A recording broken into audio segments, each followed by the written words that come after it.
बुलेटिनमध्ये आपलं स्वागत. नजर टाकूयात आजच्या ठळक घडामोडींवर. छोटा राजनची अखेर भारतात वापसी, विशेष पथकाच्या देखरेखीत दिल्लीत दाखल. नागपूर मुंबई आता अवघ्या 10 तासात 6 पदरी सुपर एक्सप्रेस करारावर शिक्कामोर्तब. दिवाळीत सुवर्ण संधी, सोन्याचे भाव 24,000 रुपयांखाली. दप्तराचे ओझे कमी करण्यासाठी 30 नोव्हेंबर पर्यंतची मुदत. आजपासून सिडको कार्यक्षेत्रात 20% पाणी कपात लागू.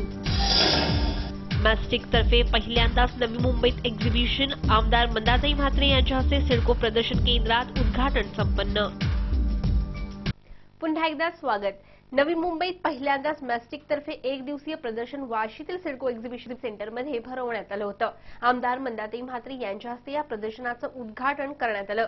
या प्रदर्शनाच्या माध्यमातून महिलांच्या हाताला काम मिळावं व यातून रोजगार मिळावा हा उद्देश आहे.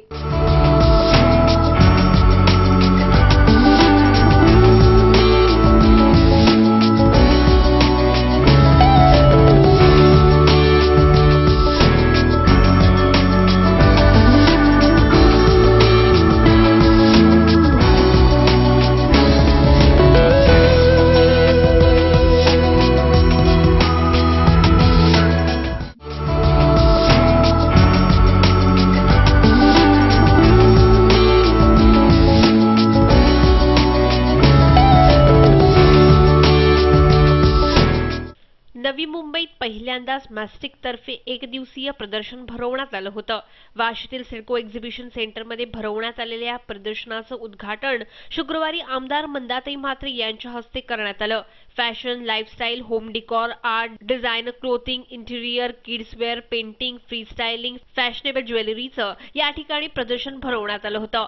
आमदार मंदाताई म्हात्रे यांनी या प्रदर्शनाचं कौतुक करत या प्रदर्शनात फेरफटका मारला. यावेळी त्यांनी काही वस्तूंची खरेदीही केली. घरात बसलेल्या महिलांच्या हाताला काम मिळावं व त्यातून रोजगार मिळावा या उद्देशाने हे प्रदर्शन भरवण्यात आल्याचं मॅस्टिक या संस्थेच्या जुवेरिया नुसरत यांनी सांगितलं. त्याचप्रमाणे या प्रदर्शनातून मिळणारं उत्पन्न या संस्थेमार्फत अनाथ आश्रमाला दान म्हणून देण्यात येणार असल्याची माहितीही त्यांनी यावेळी दिली. मिस्टिक जो है वो घर बैठी औरतों को हम प्रमोट करेंगे मिस्टिक के ज़रिए से, और मैं और अनीसदीन हम दोनों ने ये कंपनी खोली है और इस कंपनी के ज़रिए से जो है वो हम महिला उद्योग जो घर बैठी औरतें काम करती हैं उनको हम ऊपर लेकर के आएंगे और हम एक आश्रम को भी सहयोग दे रहे हैं, जन कल्याण आश्रम जो पनवेल में है. या प्रदर्शनाला नवी मुंबईकरांचा चांगला प्रतिसाद मिळाला. व्हिडिओ जर्नलिस्ट सूरज कांबळेसह Raj Chavan, MVTV. Underworld don Rajendra Nikalje उर्फ छोटा राजनला अखेर शुक्रवारी सकाळी इंडोनेशियाहून भारतात आणण्यात आलं. सीबीआय अधिकाऱ्यांचा समावेश असलेल्या विशेष पथकाच्या देखरेखीत राजनला इंडोनेशियाहून विशेष विमानाद्वारे भारतात आणलं गेलं. अंडरवर्ल्ड डॉन राजेंद्र निकाळजे उर्फ छोटा राजनला अखेर शुक्रवारी सकाळी इंडोनेशियाहून भारतात आणण्यात आलं.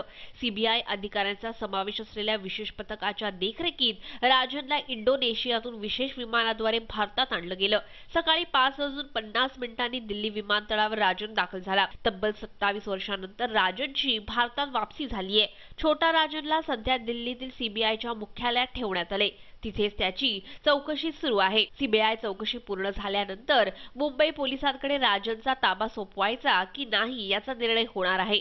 छोटा राजनच्या सुरक्षेसाठी दिल्ली पोलिसांनी प्रचंड काळजी घेतली आहे. मुंबई आणि दिल्लीतील अनेक गुन्ह्यांप्रकरणी भारतीय सुरक्षा यंत्रणा राजनच्या शोधात होत्या. छोटा राजनवर भारतात तब्बल 75 गुन्हे दाखल असून त्यापैकी 53 गुन्ह्यांची नोंद एकट्या महाराष्ट्रात आहे. Bureau report, MVTV.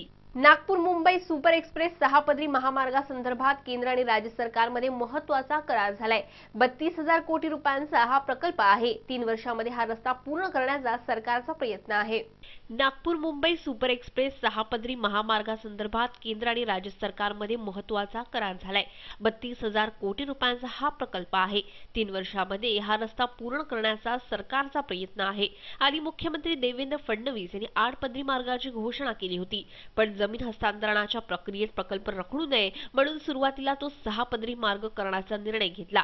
Chandrakant Patil यांनी ही माहिती दिली आहे. हा रस्ता पूर्ण झाल्यानंतर नागपूर मुंबई हे अंतर 10 तासांमध्ये पूर्ण करता येणार आहे. सध्या यासाठी 16 तास लागतात. हा महामार्ग मराठवाडा, उत्तर महाराष्ट्रातून जाणार आहे, त्यामुळे त्या भागालाही याचा फायदा होणार आहे. सध्या या रस्त्यासाठी लागणारी जमीन सरकारकडे उपलब्ध आहे. Bureau report, MVTV.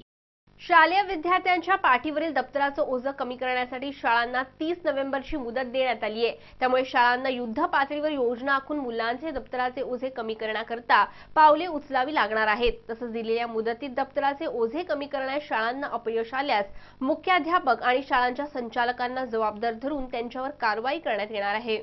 शालेय विद्यार्थ्यांच्या पाठीवरील दप्तराचं ओझं कमी करण्यासाठी शाळांना 30 नोव्हेंबरची मुदत देण्यात आली आहे. त्यामुळे शाळांना युद्ध पातळीवर योजना आखून मुलांचे दप्तराचे ओझे कमी करण्याकरिता पावले उचलावी लागणार आहेत. तसंच दिलेल्या मुदतीत दप्तराचे ओझे कमी करण्यात शाळांना अपयश आल्यास मुख्याध्यापक आणि शाळांच्या संचालकांना जबाबदार धरून कारवाई करण्यात येणार आहे. याआधी दप्तराचे ओझे कमी करण्याबाबत करायच्या उपाययोजना व त्यावरील उपाय सुचवण्यासाठी एक समिती नियुक्त करण्यात आली होती. या समितीने केलेल्या सूचनांच्या आधारे सरकारने 21 जुलैला एक आदेश काढला. त्यानंतर या आदेशाच्या आधारे शाळांना सूचना देण्यात आल्या.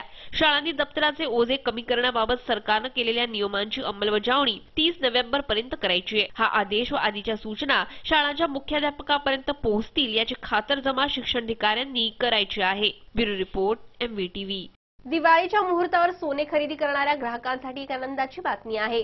सोन्याच्या भावात घसरण झाली आहे. सोन्याचा भाव 26,000पर्यंत खाली घसरलाय.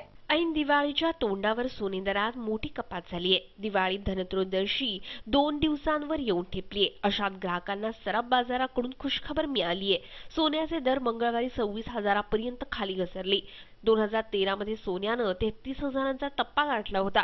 सोने दरात साधारणतः 10 ते 15% कपात होते. त्यामुळे 2014 मध्ये सोन्याचा दर 29,000पर्यंत घसरला होता. मात्र यंदा सोने 26,000पर्यंत घसरल्याने ग्राहकांना ऐन दिवाळीत सराफ बाजाराकडून बोनस मिळालाय. डॉलर मजबूत झाल्याने सोनं $1,120 पर्यंत घसरले. त्यातच सोन्याची मागणी घटल्याने सोने दर उतरल्याचं सांगण्यात येत आहे. तर दिवाळी आणि धनत्रयोदशीला सोने दरात आणखीन कपात होण्याची शक्यता आहे. Bureau report, MVTV. दिवाळीच्या निमित्ताने नवी मुंबईतील बाजारात सध्या चायना वस्तूंची रेलसेल सुरू आहे. आकाशकंदिलापासून ते दिवाळीत देण्यात येणाऱ्या भेटवस्तू आकर्षक सजावटीतून ग्राहकांना दिल्या जात आहेत. शोभनीय आणि अल्प दरात या वस्तू उपलब्ध असल्याने या वस्तू खरेदी करण्यासाठी ग्राहकांचा कल वाढलाय. दिवाळीच्या निमित्ताने बाजारात सध्या चायना वस्तूंची रेलसेल सुरू आहे. आकाशकंदिलापासून ते दिवाळीत देण्यात येणाऱ्या भेटवस्तू आकर्षक सजावटीतून ग्राहकांना दिल्या जात आहेत. शोभनीय आणि अल्प दरात या वस्तू उपलब्ध झाल्याने या वस्तू खरेदीसाठी ग्राहकांचा कल वाढलाय. दिवाळी सणासाठी नवी मुंबईतील बाजारपेठा सजल्या आहेत. चायना बनावटीची रंगीबेरंगी विद्युत तोरणं व इतर वस्तू बाजारात आल्या आहेत. किमान 50 रुपयांपासून ते 1500 रुपयांपर्यंत या वस्तू विकल्या जात आहेत. फुलमाळातील दारावरचे तोरण, पणत्या, विद्युत झुंबर, लहान मुलांसाठी चायना बनावटीच्या बंदुका, चायना निर्मित आकाश कंदिलांना ग्राहक विशेष पसंती देत आहेत. Bureau report, MVTV. कमी झालेल्या पावसाचा फटका सिडको कार्यक्षेत्रातील वसाहतींना बसलाय. अपुरा जलसाठा लक्षात घेता सिडकोनं 6 नोव्हेंबरपासून सिडको क्षेत्रात 20% पाणी कपात करण्याचा निर्णय घेतलाय. कमी झालेल्या पावसाचा फटका सिडको कार्यक्षेत्रातील वसाहतींना बसलाय. अपुरा जलसाठा लक्षात घेता सिडकोनं 6 नोव्हेंबरपासून सिडको क्षेत्रात 20% पाणी कपात करण्याचा निर्णय घेतलाय. त्यात सिडको क्षेत्राला पाणी पुरवठा करणाऱ्या हेटवणे धरणाजवळील पाईपलाईनच्या रुंदीकरणाचं काम सुरू असल्याने पाणी पुरवठ्यावर परिणाम होणार आहे. कोणत्या विभागात किती तास पाणी पुरवठा केला जाईल याबाबतची माहिती सिडकोच्या www.sidco.maharashtra.government.in या संकेतस्थळावर अपलोड करण्यात आली आहे. याशिवाय सिडको महामंडळाच्या विविध सांडपाणी प्रक्रिया प्रकल्पातून प्रक्रिया केलेलं पाणी पिण्याच्या पाण्याव्यतिरिक्त इतर कारणांसाठी वापरण्याबाबत सिडको विचार करीत आहे. यामुळे अतिरिक्त 20 MLD पाणी पुरवठा उपलब्ध होणार असून डिसेंबर 2016 पर्यंत हे काम पूर्ण करण्यात येणार आहे. Bureau report, MVTV. 9वी आणि 10वीच्या विद्यार्थ्यांना आता व्यवसाय शिक्षणासाठी एक भाषा ऑप्शनलला टाकता येणार आहे. मात्र यामध्ये पहिली भाषा असलेला विषय बाद करता येणार नाही. राज्य सरकारनं नुकतंच याबाबत एक परिपत्रक जारी केलंय. 9वी आणि 10वीच्या विद्यार्थ्यांना आता व्यवसाय शिक्षणासाठी एक भाषा ऑप्शनलला टाकता येणार आहे. मात्र यामध्ये पहिली भाषा असलेला विषय बाद करता येणार नाही. राज्य सरकारनं नुकतंच याबाबत एक परिपत्रक काढलंय. इंग्रजी माध्यमाच्या शाळांना दुसऱ्या किंवा तिसऱ्या भाषेपैकी एक भाषेला व्यवसाय शिक्षणाचा पर्याय निवडता येईल. तर मराठीसह अन्य भाषांच्या शाळांना दुसऱ्या क्रमांकाची भाषा ऑप्शनलला टाकून व्यावसायिक शिक्षण निवडता येईल. विद्यार्थ्यांमध्ये व्यवसाय शिक्षणाची आवड निर्माण व्हावी यासाठी राष्ट्रीय माध्यमिक शिक्षा योजने योजनेअंतर्गत व्यवसाय शिक्षण हा विषय सुरू करण्याचे आदेश देण्यात आले. पहिल्या वर्षी शासकीय तसेच स्थानिक स्वराज्य संस्थांच्या 350 शाळांमध्ये व्यवसाय शिक्षणाचे प्रत्येकी 2 कोर्सेस सुरू करण्यात येणार आहेत. अन्य शाळांकडून माहिती मागवण्यात आली असून आगामी काळात या शाळांबाबत निर्णय घेण्यात येणार आहे. Bureau report, MVTV. महाराष्ट्र अन्न व औषध प्रशासन पान मसाल्याची जाहिरात करणाऱ्या कलाकारांवर लवकरच कारवाई करणार आहे.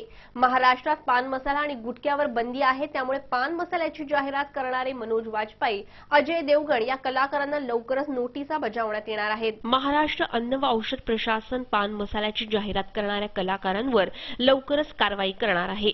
महाराष्ट्रात पान मसाला आणि गुटख्यावर बंदी आहे, त्यामुळे पान मसाल्याची जाहिरात करणारे मनोज वाजपेयी, अजय देवगण या कलाकारांना लवकरच नोटीस बजावण्यात येणार आहे. पण शाहरुख खानला मात्र यातून दिलासा मिळण्याची शक्यता आहे, कारण त्यांनी केलेली जाहिरात ही सुगंधी वेलचीची असल्याने त्याला दिलासा मिळू शकतो. या कलाकारांना FDA अन्न सुरक्षा कायदा 2006च्या कलमाअंतर्गत नोटिसा दिल्या जाणार आहेत आणि याच कायद्याच्या कलम 54 अंतर्गत 10 लाखांचा दंड होऊ शकतो. Bureau report, MVTV. सीबीडीत एका ट्रकमधून ऑइल गळती झाली. परिणामी रस्ताभर ऑइल पसरल्याने या ठिकाणाहून ये जा करणारी वाहनं या ऑइलमुळे स्लिप होऊ लागली. परिणामी वाहनधारकांमध्ये नाराजीचे सूर उमटले होते. सीबीडीत एका ट्रकमधून मोठ्या प्रमाणात ऑइल गळती झाली. मात्र या गळतीचा त्रास वाहनधारकांना सहन करावा लागला. रस्त्यात ऑइल पसरल्याने या ठिकाणाहून ये जा करणारी वाहनं या ऑइलमुळे स्लिप होत होती. परिणामी वाहनधारकांमध्ये नाराजी निर्माण झाली असून काही काळ वादाची परिस्थितीही निर्माण झाली होती. व्हिडिओ जर्नलिस्ट प्रणित कापसे, MVTV. MVTV वृत्तवाहिनीवरील बातम्या आता तुम्ही media.mvtv या युट्यूबवरील लिंकवरही पाहू शकता किंवा तुम्ही आम्हाला 27571494 या दूरध्वनी क्रमांकावर संपर्कही करू शकता. तुम्हाला काही प्रतिक्रिया द्यायच्या असतील तर mvtvnews@gmail.com वरही तुम्ही कळवू शकता. आजच्या बातमीपत्रात इतकंच. पुन्हा भेटूया पुढच्या बातमीपत्रात. तोपर्यंत नमस्कार.